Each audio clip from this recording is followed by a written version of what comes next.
So ఇప్పుడు మీరు తిరిగిన ఈ అన్ని కంట్రీల్లో రేసిజం లేనిది అంటే మిమ్మల్ని కూడా ఒక ఇండియన్ సైక్లిస్ట్ వచ్చినప్పుడు చాలా చాలా బాగా గ్రాండ్ వెల్కమ్ చెప్పిన కంట్రీ ఏది అంటే రేసిజం అయిపోయింది, డిసిప్లైన్డ్ వెల్ డిసిప్లైన్డ్ కంట్రీ అంటే ఏం చెప్తారు? ఈ రెండు కంట్రీలు చెప్పండి. వెల్ డిసిప్లిన్డ్ కంట్రీ అంటే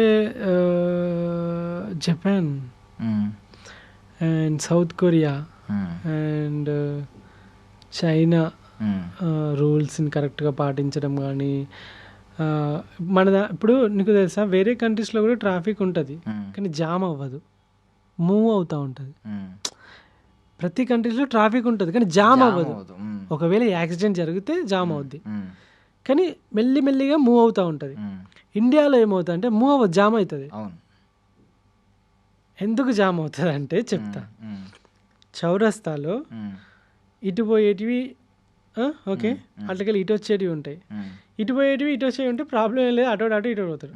కానీ అటు పోయేటోడు ఇటు పోవాలి, ఇటు పోయేటోడు ఇటు పోవాలి. ఇక్కడ ఏమవుతుందంటే ఎవడు చూస్తలేని సర్రన ఒకడు వస్తాడు పెడతాడు, ఇట్లా పోయేటోళ్ళు అందరూ వాడు పోయేదాకా ఆగాలి, అక్కడ సిగ్నల్ పడుతుంది, వాడు పోయేలోగా మళ్ళీ సిగ్నల్ క్లోజ్ అయిపోద్ది. నేను ఇప్పటిదాకా వెయిట్ చేసిన వీడియో కాబట్టి వాడైనా ఎవడు చూస్తాడు అని చెప్పేసి ఆటో వాళ్ళు ఉంటారు. నా సామి రంగా అమ్మో భయం అయితే ఆటోలు పక్కపండి సైక్లింగ్ చేయాలన్నా నాకు, అప్పుడు బండి తోలాలన్నా కూడా